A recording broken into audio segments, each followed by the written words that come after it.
Welcome to Aishwarya academy. இன்னைக்கு என்ன பார்க்க போகிறோம் அப்படின்னா தமிழ் ப்ரீவியஸ் இயர் கொஸ்டின் பேப்பரில் கேட்ட முக்கியமான கொஸ்டின்ஸ்லாம் பார்க்கலாம். முதல் கொஸ்டின், திருப்பனந்தாளிலும் காசியிலும் தம் பெயரால் மடம் நிறுவியுள்ளவர் யாருன்னு கேட்குறாங்க. அதாவது திருப்பனந்தாளிலும் காசியிலும் தம் பெயரால் மடம் நிறுவியவர் யாருன்னு கேட்குறாங்க. யார் அப்படின்னா குமரகுருபரர். இந்த கொஸ்டின் ரொம்ப முக்கியமானது.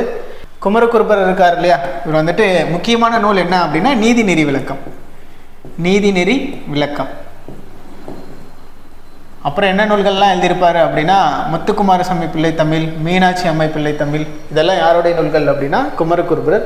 குமரகுருபரர் அறிந்திருந்த மொழி என்ன அப்படின்னா 3. அதில் முக்கியமானது என்னது அப்படின்னா தமிழ் மொழி, அடுத்து வடமொழி, அடுத்து என்னதுன்னா இந்துஸ்தானி. இது ரொம்ப முக்கியமானது, இது கேட்பாங்க. இந்துஸ்தானி அப்படிங்கிற மொழி அறிந்திருந்தவர் யார் அப்படின்னா குமரகுருபரர், ரொம்ப முக்கியம். அடுத்து ராமலிங்க அடிகளார் இருக்கார்ல, இவர் வந்துட்டு புதுநெறி கண்ட புலவர். புதுநெறி கண்ட புலவர் என அழைக்கப்படுபவர் யாருன்னு கேட்டால் ராமலிங்க அடிகள். என்று அழைத்தவர் யாருன்னு கேட்டால் பாரதியார் வந்துட்டு அழைத்திருப்பார். இவருடைய நூல்கள்லாம் என்னது அப்படின்னா திருவருட்பா, ஜீவகாண்டி ஒழுக்கம், மனுமுறை கண்ட வாசகம், அதெல்லாம் வந்துட்டு ராமலிங்க அடிகளார் இருக்கார் இல்லையா, அவருடைய நூல்கள். தாய்மானவர் இருக்கார் இல்லையா, தாய்மானவர் வந்துட்டு யார்கிட்ட பணி செஞ்சிருப்பார் அப்படின்னா திருச்சி ஆண்ட விஜய ரகுநாத சொக்கலிங்கர்கிட்ட தலைமை கணக்கராக பணியாற்றி இருப்பார். தாய்மானவருடைய நூல்கள் வந்துட்டு என்னன்னு சொல்லுவாங்க அப்படின்னா தமிழ் மொழியின் உபநிடதம் அப்படின்லாம் சொல்லுவாங்க. இதெல்லாம் ரொம்ப முக்கியமானது. வில்லிபுத்திரார் வந்துட்டு வில்லி பாரதம் அப்படிங்கிற நூல் எழுதியிருப்பார். வில்லி பாரதம். அப்போது காசியிலையும் திருப்பனந்தாள்லையும் மடம் யாரோடைய பேரில் நிறுவியிருக்கு அப்படின்னா குமரகுருபரர். ரொம்ப முக்கியமானது இதெல்லாம். அடுத்து அறிவுரைக்கோவை என அழைக்கப்பெறும் நூல் எதுன்னு கேட்டிருக்காங்க. அறிவுரைக்கோவை என அழைக்கப்படும் நூல் எது அப்படின்னா முதுமொழி காஞ்சி. முதுமொழி காஞ்சி ஆசிரியர் யார் அப்படின்னா கூடலூர் கிழார். மதுரை கூடலூர் கிழார்.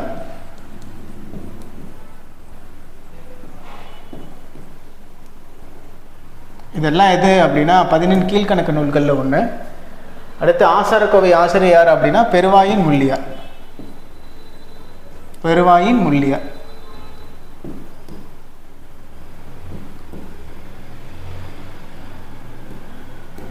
ஒவ்வொரு நூலுக்கும் ஆசிரியர் பேர் முக்கியம். அது சங்க இலக்கியத்தில் 10 பாட்டு 8 தொகை 17 கீழ்கணக்கு நூல்கள்லாம் இருக்குல்ல, இதுக்கு எல்லாமே ஆசிரியர் முக்கியம். 7வது யார் எழுதியிருப்பாங்க அப்படின்னா கனி மேதாவியார்.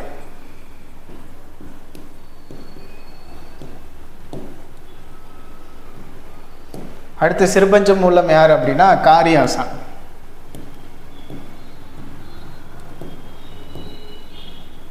காரி அப்படிங்கிறது அவருடைய இயற்பெயர், ஆசானுங்கிறது அவருடைய தொழிலின் அடிப்படையில் வந்துச்சு. சிறுபஞ்சம் மூலம் ஆசிரியர்னா காரியாசான். இப்போ அறிவுரைக்கோவை என அழைக்கப்படும் நூல் எதுன்னு கேட்டால் முதுமொழி காஞ்சி, கூடலூர் கிழார் தான் இதோட ஆசிரியர். அடுத்து 17 கீழ்கணக்கு நூல்களுள் 17 கீழ்கணக்கு நூல்களுள் ஒரே ஒரு ஆசிரியர், அதாவது ஒரே ஒரு ஆசிரியர் மட்டும் 2 நூல்கள் படைத்துள்ளார். அது யாருன்னு கேட்குறாங்க. 17 கீழ்கணக்கு நூலில் 18 நூல்கள் இருக்கும்.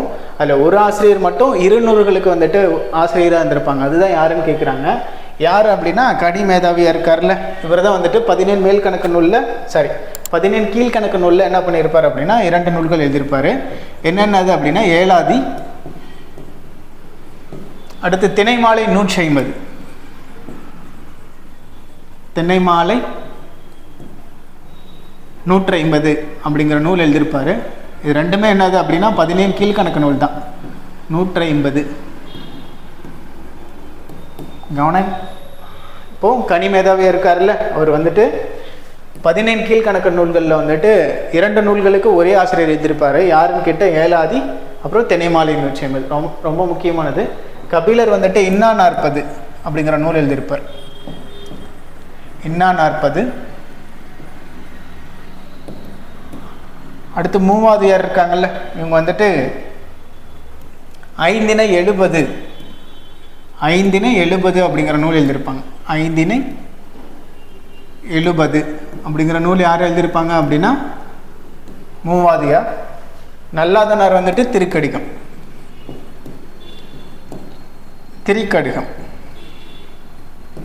இதெல்லாமே வந்துட்டு 17 கீழ்கணக்கு நூல்களில் ஒன்று. ஒவ்வொரு கொஸ்டினும் ரொம்ப முக்கியமானது. இப்போது 17 கீழ்கணக்கு நூல்களில் ஒரு ஆசிரியர் என்ன பண்ணுறாரு அப்படின்னா 2 நூல்களுக்கு வந்துட்டு ஆசிரியராக இருக்கார். யார் அப்படின்னா கனிமேதாவியர். எந்த நூல் அப்படின்னா 7ஆதியும் திணைமாலை 150. அடுத்து கபிலர் என்ன நூல் எழுதுறாருன்னா இன்னா 40ங்கிற நூல் எழுதுறாரு. மூவாதியார் வந்துட்டு என்னதுன்னா 570 நூல். நல்லாதனார் என்ன பண்ணுறதுன்னா திருக்கடுகம் எழுதுறார். அடுத்து உத்தமச்சோழ பல்லவர் என்னும் பட்டம் பெற்றவர் யாருன்னு கேட்குறாங்க. உத்தமச்சோழ பல்லவர் என்னும் பட்டம் பெற்றவர் யார் அப்படின்னா சேக்கிழார். சேக்கிழார் ரொம்ப முக்கியமானவர். பெரிய புராணம் ஆசிரியர். பெரிய புராணம். பெரிய புராணத்திற்கு சேக்கிழார் இட்ட பெயர் என்ன அப்படின்னா திருத்தொண்டர் புராணம். திருத்தொண்டர் புராணம் இதுவும் கேட்பாங்க. திருத்தொண்டர் புராணம். இதுக்கு இன்னொரு பேர் இருக்கு, என்னது அப்படின்னா திருத்தொண்ட மாக்கதை அப்படின்னு சொல்லுவாங்க. திருத்தொண்ட மாக்கதைன்னு அழைக்கப்படும் நூல் என்னது அப்படின்னா பெரிய புராணம் தான். இப்போ உத்தமச்சோழ பல்லவர் என்னும் பட்டம் பெற்றவர் யார் அப்படின்னா சேக்கிழார். அப்புறம் தெய்வ சேக்கிழார் என்றெல்லாம் அழைக்கப்படுவார். இவருடைய இயற்பெயர் என்னன்னு பார்த்தா அருண்மொழி தேவர். இவருடைய இயற்பெயர் என்னது அப்படின்னா அருண்மொழி தேவர். அதெல்லாம் ரொம்ப முக்கியமான கொஸ்டின்ஸ் இதெல்லாம். அருண்மொழி தேவர். அருண்மொழி தேவர். கம்பர் வந்துட்டு என்ன எழுதியிருப்பாரு நமக்கு தெரியும். கம்பராமாயணம் எழுதியிருப்பாரு. சடகோபுரம் எழுதியிருப்பது, ஏறு எழுப்பது, சிலை எழுப்பது, திருக்கை விளக்கம், இதெல்லாம் யார் எழுதியிருப்பாங்கன்னா கம்பர் எழுதியிருப்பாங்க. புகழேந்தி என்ன பண்ணியிருப்பாரு அப்படின்னா நலவெண்பா அப்படிங்கிற நூல் எழுதியிருப்பார். நலவெண்பா அப்படிங்கிற நூல் ஆசிரியர் யார் அப்படின்னு கேட்டால் புகழேந்தி புலவர். ஒட்டக்குத்தர், அதாவது போலி புலவர்கள் இருக்கார் இல்லையா, போலி புலவர்கள் அதாவது 3 பேர் முக்கியமானவங்க. போலி புலவர்கள் வந்துட்டு தலையை வெட்டுபவர் யாருன்னு கேட்டால் ஒட்டக்குத்தர், தலையில் குட்டுபவர் யாருன்னு கேட்டால் அதிவீர ராமபாண்டியன், செவியை அறுப்பவர் யாருன்னு கேட்டால் வில்லிபுத்தூரார். இதெல்லாம் ரொம்ப முக்கியமான கொஸ்டின்ஸ். பொறுத்துக்கையில் எப்போதும் கேட்டுகிட்டே இருப்பாங்க. உத்தமச்சோழ பல்லவர் என அழைக்கப்படுவர் யாருன்னு கேட்டால் சேக்கிழார். ஓகே, அடுத்த கிளாஸில் இன்னும் சில முக்கியமான கொஸ்டின்ஸ்லாம் பார்க்கலாம். நன்றி.